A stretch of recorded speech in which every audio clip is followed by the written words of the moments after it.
Gente! Canal YouTube Eli Correia Oficial, o canal da saudade. A história que você vai acompanhar a partir de agora é a história de duas pessoas que se amam.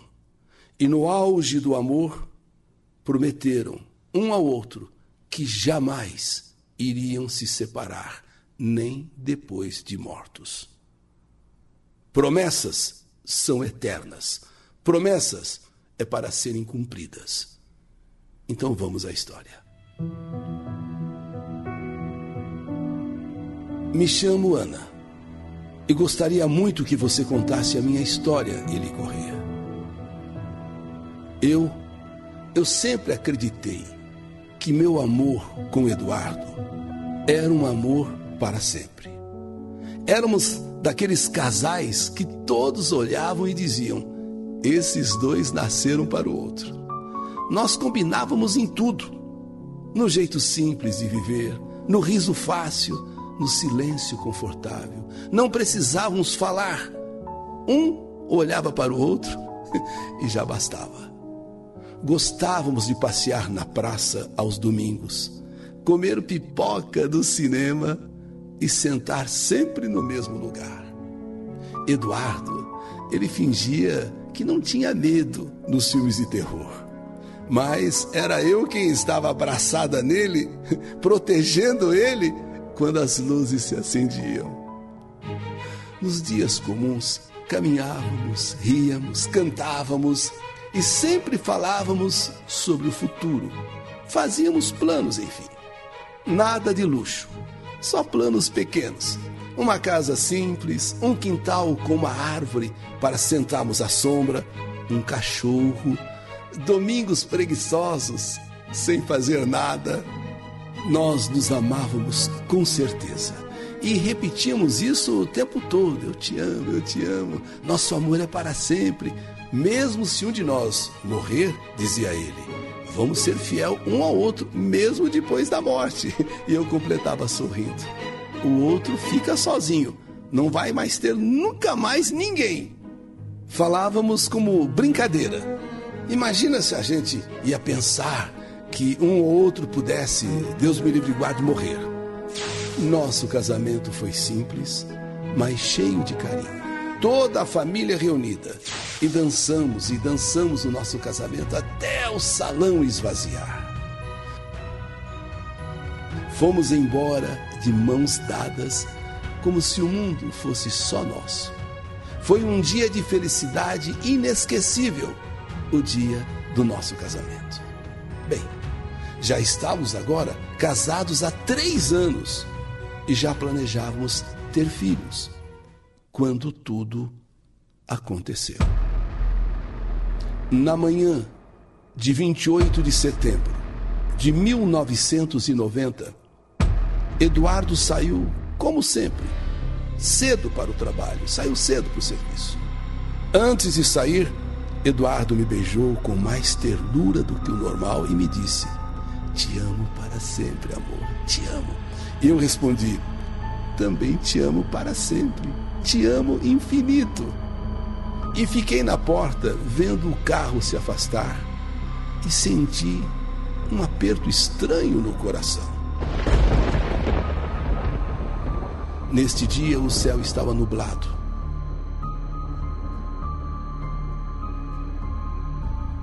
A estrada estava silenciosa. Pouco movimento. O rádio ligado baixinho. Eduardo dirigia tranquilo, pensando na vida, nos planos e em Ana, que esperava em casa. Em uma curva, a chuva voltou. O asfalto escuro brilhava demais. Um caminhão surge em sentido contrário, também rápido demais. Eduardo tenta reduzir, tenta frear. O carro derrapa, o volante escapa das mãos. O mundo girou.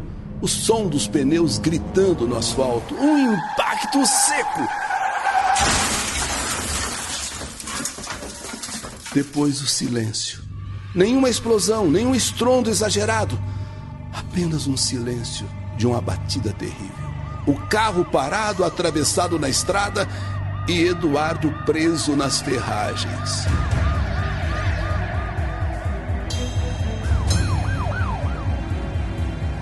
Horas depois, o telefone tocou. Atendi sorrindo, achando que fosse ele. Mas ouvi uma voz fria, estranha. Senhora Ana, aqui é o policial rodoviário Geraldo. Infelizmente, o seu marido sofreu um acidente aqui na rodovia. Precisamos que a senhora venha ao hospital urgente. Eu sentei devagar no sofá. O coração disparou. A tontura quase me derrubou. Em desespero, segui para o hospital. O corredor parecia não ter fim. O médico veio ao meu encontro, segurou as minhas mãos trêmulas e disse: nós fizemos tudo o que podíamos fazer. Ouvi o médico. Chocada, não chorei, não gritei. Apenas fiquei ali sentindo o mundo desabar sobre mim, em silêncio. No velório, toquei o rosto frio de Eduardo e sussurrei: eu prometi, eu sou sua para sempre. Amor, nunca ninguém vai ocupar o seu lugar, nunca. Voltei para casa depois do sepultamento. Foi como entrar em um vazio. Cada canto lembrava Eduardo. Dormi na sala por mais de 6 meses, até conseguir voltar ao nosso quarto. O tempo não curou nada, apenas empurrou a dor para um canto escuro da alma. O tempo foi passando. 3 anos depois, conheci um rapaz, um homem bacana, chamado Marcos. Um homem bom, calmo, engraçado. Aos poucos, fomos nos aproximando. Fomos ao cinema, depois a um baile, dançamos até tarde e voltamos de mãos dadas. Eu estava carente. Eu precisava de alguém, precisava de um amor. Mas naquela noite, comecei a ter sonhos estranhos com Eduardo. Na primeira noite em que eu sonhei com Eduardo, ele estava sentado na beira da cama. Não era um sonho comum, desses que se desfazem quando abrimos os olhos. Era diferente. Eu podia sentir o peso do colchão afundando, o cheiro dele, o silêncio carregado. E quando eu então abri os olhos, vi que ele me olhava fixamente sem piscar e disse com voz calma, mas firme: Ana, não esqueça da nossa promessa. Não esqueça do que você prometeu. Nessa hora acordei com o coração disparado. Eu sei que passei o dia inteiro com aquela frase martelando na cabeça: não esqueça a nossa promessa. Não esqueça o que você me prometeu. Coração disparado, corpo suado, como se eu tivesse corrido uma maratona. Passei o dia inteiro com aquela frase. Mais uma vez eu digo, martelando na minha cabeça. Na segunda noite, o sonho foi mais intenso. Eduardo estava mais perto, quase ao meu lado. Eu podia ver cada detalhe do seu rosto, mas algo estranho. Os olhos não tinham brilho. Eram profundos demais, como se me puxassem para dentro de um vazio. A voz dele, nessa segunda noite, já não era mais calma, era dura. Você é minha para toda a eternidade e não será de mais ninguém. Nós prometemos um ao outro. Você prometeu que nenhuma outra pessoa ocuparia o meu lugar. Nessa segunda noite, eu acordei com um grito, o corpo paralisado, como se algo invisível me segurasse. Passei o dia todo com medo de dormir novamente. As noites seguintes foram um tormento. Eduardo aparecia em diferentes lugares no quarto, às vezes parado na porta, às vezes no espelho, outras vezes sentado na poltrona e sempre me observando, e sempre repetindo a promessa que nós fizemos um ao outro. O ar começou a ficar pesado. Eu sentia frio mesmo em noites quentes. Eu acordava sempre com a sensação de que alguém tinha estado ali de verdade. Mas eu imaginava que era coisa da minha cabeça. Então, eu continuei me relacionando com Marcos, até que chegou o dia em que dormimos juntos na minha cama. Depois que fizemos amor, e há tempos eu não fazia, conversamos um pouco e Marcos adormeceu. Marcos dormia tranquilo, respirava fundo, o peito subia e descia em ritmo sereno. Eu estava acordada, perturbada, com os olhos fixos no teto, e foi quando eu senti, primeiro um arrepio na nuca, depois o ar ficando pesado, frio. De repente, quando eu olho para a porta, vejo Eduardo parado ali, na porta.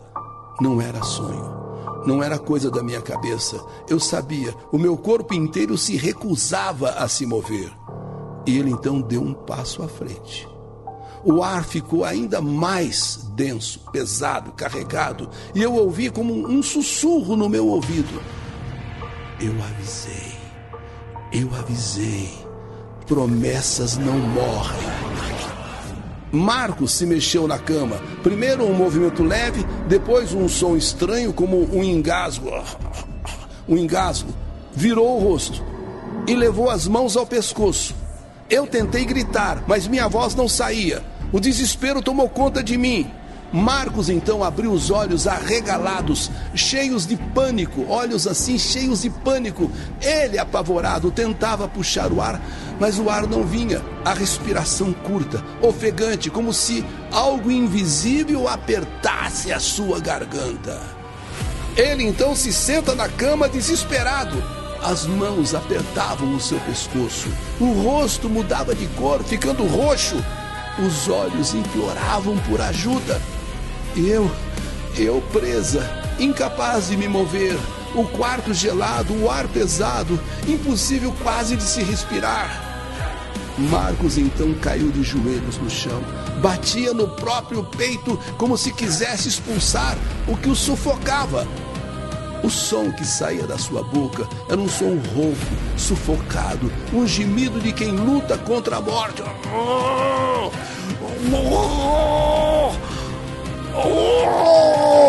De repente, Marcos levou as duas mãos no pescoço e caiu para trás. O corpo se debatia, as pernas chutavam o nada, os braços batiam contra o chão. O rosto agora já roxo, os olhos arregalados, esbugalhados, implorando por algo que não vinha. Nenhuma marca, nenhuma mão, nenhuma explicação. Só o sufocamento. E de repente, silêncio. O corpo de Marcos imóvel no chão. O abajur nessa hora acendeu sozinho. Meu corpo agora voltou a obedecer. Rastejei até Marcos, virei-o de costas, tentei respirar por ele, gritar por ajuda, nada. O desespero era absoluto. Chamei por socorro, socorro, socorro. Alguém ouviu, alguém escutou, chamou a ambulância veio imediatamente, mas nada mais poderia ser feito. Por mais absurdo que pudesse parecer, Marcos estava morto. Morte sob suspeita. Polícia chamada.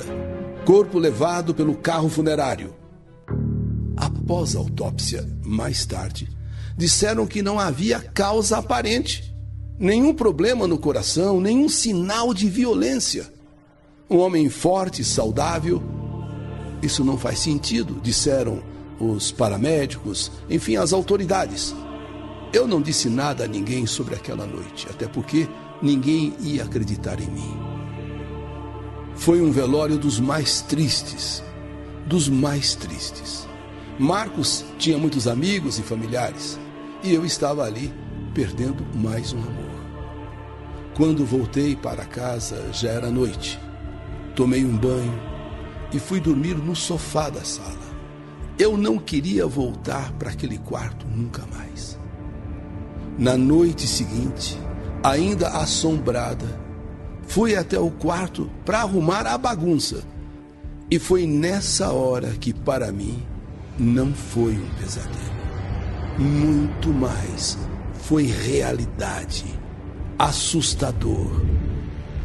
Eu vi Eduardo encostado na parede, calmo, como nos velhos tempos. Ele sorriu, um sorriso sarcástico, amedrontador, e me disse: agora você entende? Você entende o que é promessa para sempre? Eu caí no chão chorando e gritei: me deixa viver! Me deixa viver! Me deixa viver! Eduardo se aproximou e falou no meu ouvido, com uma doçura assustadora: eu deixarei, amor, mas não com outro homem. Desde então, a minha vida se tornou um silêncio pesado, com uma casa habitada por lembranças e sombras. Eduardo não é apenas uma memória, é presença, invisível, mas constante. Às vezes sinto o cheiro do perfume dele no corredor, outras vezes o abajur acende sozinho, e quando fecho os olhos, sei que ele está ali, me observando, esperando. Não importa o quanto eu tente fugir, não importa o quanto eu queira esquecer, a promessa que fiz não foi apenas um juramento de amor, foi um pacto eterno. Agora eu entendo. Eduardo não morreu. Ele apenas passou para um lugar onde o tempo não existe. E lá, do outro lado, tenho certeza, continua me esperando. Nunca mais dormi ao lado de alguém. Nunca mais eu disse a palavra amor e também nunca ouvi mais essa palavra. Porque aprendi que promessas e juras não acabam com a morte. O tempo passou, mas não trouxe paz. Ao contrário, trouxe a certeza de que minha vida não me pertence mais. Eu não sou livre, eu sou dele. E sempre serei, nem que seja por obrigação. Às vezes, quando caminho pela sala, eu sinto passos atrás de mim. Quando me deito, agora em outro quarto, o colchão afunda como se alguém se deitasse ao meu lado. E quando eu fecho os olhos, eu ouço o sussurro que nunca se cala. Promessas não morrem, amor. Juras não morrem. E eu sei, quando chegar a minha hora, irei para ele, para sempre. E até lá, eu vivo acompanhada, porque o amor que jurei ser eterno nunca me deixou livre. E nunca vai me deixar. Deixo aqui para todas as pessoas que estão acompanhando a minha história que pensem muito, pensem bem antes de fazerem uma promessa. Promessas são eternas, juras nunca são esquecidas e a cobrança vem, mesmo depois da morte.